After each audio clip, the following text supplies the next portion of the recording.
And industries पर थी, जेसीसीआई पर थी, क्योंकि दोबारा यहां पर कुछ नए चेहरों को मौका मिलना था या नहीं मिलना था, ये सवाल था, क्योंकि इंतखाबात हो रहे थे और देर रात गए या जो इलेक्शन रिजल्ट सामने आए, एक बार फिर से जिम्मेदारी अरुण गुप्ता को मिली, यानी जो पहले बतौर सदर जेसीसीआई के अंदर थे, दोबारा वो सदर मुंतखब हुए हैं और ये उनका दूसरा मौका होगा जब इस बड़ी तंजीम या इस बड़े ग्रुप को या कारोबारियों के सबसे बड़े ग्रुप को जम्मू सूबे के अंदर वो लीड करेंगे। कुल मिलाकर जो वोट्स हैं जो कल पड़े हैं चैंबर्स के लिए, जब अपने नुमाइंदों को चुनने का लोगों की तरफ से या कारोबारियों की तरफ से काम किया जा रहा था, 2816 वोट्स टोटल हैं। इनमें से 2687 वोट डाले गए और अरुण गुप्ता जिन्होंने 374 वोटों से कामयाबी हासिल की और अपने हरीफ राकेश गुप्ता को उन्होंने शिकस्त दी by the margin of 374 votes. ये दूसरा मौका है जब उनको जिम्मेदारी मिली है और राकेश गुप्ता जिनको महज 1148 वोट्स मिले हैं, लेकिन Jammu chamber of Commerce and industries कुछ नए चैलेंजेस, कुछ नए मसाइल, कारोबारियों के कुछ सवालात और एहतजाज के बीच एक बार फिर से है अरुण गुप्ता को बतौर सदर लगातार दूसरी मर्तबा। Jammu chamber of Commerce and industries का इंतखाब रात देर गए हुआ है मुकम्मल और रात देर गए ही नताइज का किया गया ऐलान और नताइज के मुताबिक एक बार फिर अरुण गुप्ता दूसरी बार रीइलेक्ट हुए जी Chamber of Commerce and Industries के सदर की हैसियत से। तस्वीरें रात की है जहां पर जश्न का समा है। कुल मिलाकर यहां की जब हम बात करते हैं, जब Jammu chamber of Commerce and industries की हम बात करते हैं तो सुबह 10 बजे यह इंतखाबी अमल शुरू हुआ था, 5 बजे तक यह मामला चला था और कुल मिलाकर 6 पोजीशंस के लिए वोटिंग का अमल जो है वो चला हुआ था। 2816 वोट्स में से 2687 वोट जो है वो पॉल हुए हैं और उनमें एक अच्छा खासा मार्जिन जो है वो सदर साहब ने यानी अरुण गुप्ता ने जो दोबारा से जेसीसीआई के सदर मुंतखब हुए हैं उन्होंने अपनी जोली में जो है वो ले लिया है। इसके अलावा जो मनीष गुप्ता है वो इलेक्ट हुए जी सेक्रेटरी जनरल के लिए 1467 वोट उन्हें मिले हैं। उन्होंने अपने मद मुकाबिल को हरा दिया दीपक अग्रवाल को जिन्होंने 1013 वोट लिए थे। फिर अजय लंगर साहब जिन्होंने 183 वोट लिए थे और फिर इसी तरीके से सेक्रेटरी के लिए इंतखाबात हुए हैं जहां पर भी काफी दिलचस्प मुकाबला हुआ। तो कुल मिलाकर Jammu chamber of Commerce and industries का ये जो इंतखाब है मुकम्मल हुआ है। काफी दिलचस्प मुकाबला था और काफी उतार चढ़ाव के बीच ये नताइज का ऐलान रात देर गए किया गया, जिसके बाद दोबारा से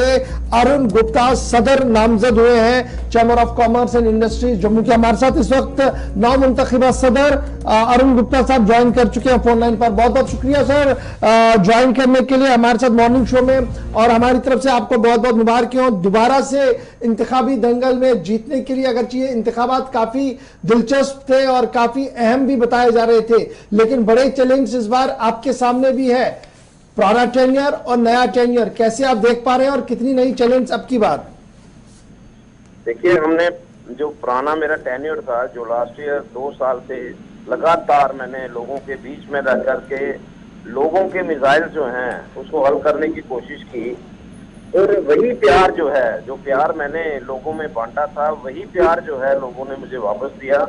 और मुझे एक बार फिर एज प्रेसिडेंट जो है उन्होंने चुन करके भेजा है।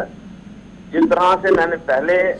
कभी किसी को निराश नहीं की कोशिश की है कि हर व्यक्ति को मैं मिलूं, हर व्यक्ति के जो भी मिसाइल हैं मैं उसको सुनूं,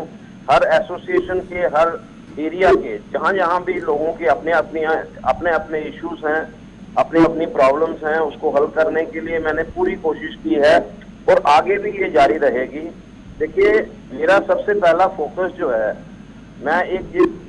जो आज की डेट में हमारे एलजी साहब भी कहते हैं कि यहाँ पर इन्वेस्टमेंट जो है वो लगातार आ रही है, लेकिन वो ग्राउंड पे आए इसके लिए मैं जरूर गवर्नमेंट के साथ बैठ करके कोई ना कोई एक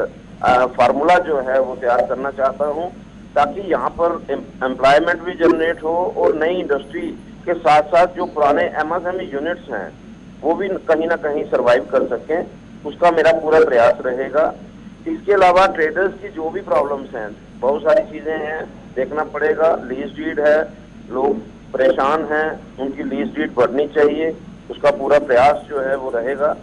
इसके अलावा जो भी डिपार्टमेंटल लेवल की जो भी प्रॉब्लम्स रहती हैं मैं हमेशा उनके साथ, लोगों के साथ ही रहूंगा। और आने वाले दिनों में आप देखेंगे कि Jammu chamber of Commerce and industry, क्योंकि अभी पॉपुलर गवर्नमेंट नहीं होने की वजह से हमारी जिम्मेदारी जो है वो भी बढ़ गई है, लेकिन मैं यही चाहूंगा कि मैं गवर्नमेंट के साथ मिलकर के, एडमिनिस्ट्रेशन के साथ मिलकर के, और ये जो लोगों की प्रॉब्लम्स हैं उसको सॉर्ट आउट करने की कोशिश। अरुण जी, एक चीज और भी आपसे जानना जरूरी है। दो बड़े मसाइल आपके सामने हैं। प्रॉपर्टी टैक्स का नफाज भी होना है, वैसे तो 1 अप्रैल से हो चुका है, लेकिन इम्प्लीमेंटेशन अभी, चूंकि आपके सर्वेज वगैरह जब कॉरपोरेशन अपना काम करेगी तो साथ में आप पर भी काफी जिम्मेदारियां आने वाले वक्त में होंगी। दूसरी बाकी चीजें कॉरपोरेशन के साथ साथ जो परेशानियां रही हैं,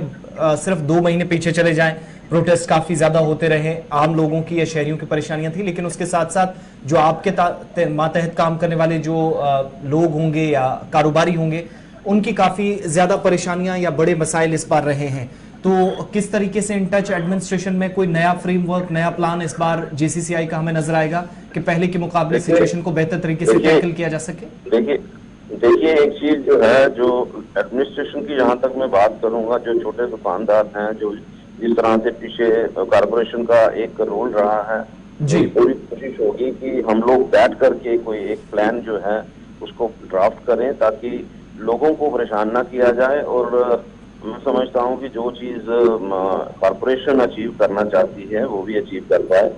यहाँ तक प्रॉपर्टी टैक्स का मसला है, देखिए मैं एक बात कभी नहीं कही मैंने कि भाई प्रॉपर्टी टैक्स जो है अगर ऑल ओवर कंट्री लग सकता है तो यहाँ पर भी लगेगा, लेकिन मैं एक बात जरूर कहना चाहूंगा कि विद सम क्लैरिफिकेशंस कि भाई ये बिजनेसमैन हैं जो बंद पड़ी दुकानें हैं, जिनके ऊपर बिल्डिंग्स हैं वो बंद पड़ी हैं, तो वो चीजें जो हैं वो गवर्नमेंट के साथ बैठ करके उसको सॉर्ट आउट करने की कोशिश करेंगे ताकि जी, लोग जो हैं परेशान ना हो। और जो प्रॉपर्टी टैक्स एक लोगों जो गवर्नमेंट की तरफ से एक ये बात जो कही जा रही है कि भाई ऑल ओवर कंट्री में है, हम भी उनके साथ हैं, कोई प्रॉब्लम नहीं है, लेकिन बहुत सारी चीजें हैं जो देखने वाली हैं। हमें लोगों के इंटरेस्ट भी वॉच करने चाहिए, लोग कहीं परेशानी में ना आ जाएं, इस बात को भी हमें अंडरस्टैंड करना पड़ेगा। और मेरी कोशिश रहेगी कि मैं गवर्नमेंट के साथ बैठ करके जो भी इसमें कोई क्लैरिफिकेशंस हो सकती हैं, कोई रेक्टिफिकेशंस हो सकती हैं, कुछ चेंजेस आ सकती हैं, तो वो चीजें करने की कोशिश करूंगा ताकि लोग भी अपने आप को रिलीव्ड महसूस करें और गवर्नमेंट भी अपने मिशन में कामयाब हो जाए। अरुण जी, हमने देखा है कि लास्ट टाइम में एक एफर्ट्स आपकी तरफ से भी की गई थी, जम्मू चैम्बर की तरफ से की गई थी कि कश्मीर चैम्बर ऑफ कॉमर्स के साथ मिलकर जो जॉइंट इश्यूज है उनको गवर्नमेंट के साथ टेकअप करें। जैसे इन्वेस्टमेंट वाला मामला है, ये एज इट इज जो कश्मीर का भी वैसा ही है जैसे जम्मू का है, टैक्स वाला मामला वैसे ही है, दुकानदारों के और 10 तरह के मामले हैं, इन्वेस्टर्स के मामले हैं। तो मैं ये समझूं कि इस बार चूंकि इलेक्टेड गवर्नमेंट नहीं है तो एक सिविल सोसाइटी के तौर पर भी आप पर एक बहुत बड़ा प्रेशर बनेगा कि आपने उन इश्यूज को भी एड्रेस करना पड़ेगा जो शायद चैम्बर ऑफ कॉमर्स के ज्यूरिसडिक्शन में नहीं है। तो किस तरीके से आप देख पा रहे हैं आने वाले दिनों को? देखिए मैं पहले ही कह रहा हूँ कि जो कई बार ऐसे हालात पैदा होते हैं कि जब पॉपुलर गवर्नमेंट नहीं है तो हमारी जिम्मेदारी जो है वो भी बढ़ जाती है। मुझे बहुत बखूबी मालूम है कि मैं हर पॉइंट पे गवर्नमेंट के साथ बैठ करके बातचीत, मैं तो हमेशा बातचीत के हक में रहता हूँ और बातचीत करके कोई ना कोई मसला जो है उसको किस तरह से हम सुलझा सकते हैं, इस बात का मेरी कोशिश रहेगी। और बहुत सारे जो मिसाइल आपने जो बताए हैं, देखिए ये बेसिकली हमारे पास कॉन्स्टिट्यूशनल राइट नहीं होता किसी बात को लेकर के, लेकिन फिर भी इतना जरूर है कि भाई गवर्नमेंट के साथ बैठ करके उनको कन्विंस करके हर उस मसले को मैं टेकअप करूंगा जो पब्लिक के साथ जुड़ा हुआ है, जो उसमें हम रेक्टिफिकेशन करवाते। चलिए, बहुत शुक्रिया अरुण गुप्ता साहब, और दोबारा से आपको हमारी तरफ से बहुत बहुत मुबारक हो। Chamber of Commerce and industries Jammu के नवमुंतखब सदर अरुण गुप्ता बता रहे थे कि हालात वाक़ात को देखते हुए आइंदा का फैसला लिया जाएगा, लेकिन हिकमत अमली तरतीब दी जाएगी, सरकार के साथ मुज़ाकरात होंगे, लेकिन सरमायाकारी का जो वादा किया जा रहा है और सरमायाकारी की जो बातें हो रही है ये जमीनी सतह पर हो, MSME को नुकसान ना हो और पहले ही जो सनतकार यहाँ पर है जम्मू कश्मीर के अंदर है उनके हकूक सलब ना हो, इस पर भी हुकूमती मशावरत के साथ मीटिंग्स करके उनके साथ उनके हकूक की बहाली की जदोजहद को जारी रखा जाएगा। चैम्बर ऑफ कॉमर्स जम्मू के इंतखाबात मुकम्मल हो चुके हैं। दोबारा से अरुण गुप्ता सदर मुंतखब हुए हैं, दूसरी मरतबा ये सदर मुंतखब हुए हैं और तकरीबन एक अच्छे खासे मार्जिन के साथ इनकी पूरी टीम जो है वो जीत कर आ चुकी है। अब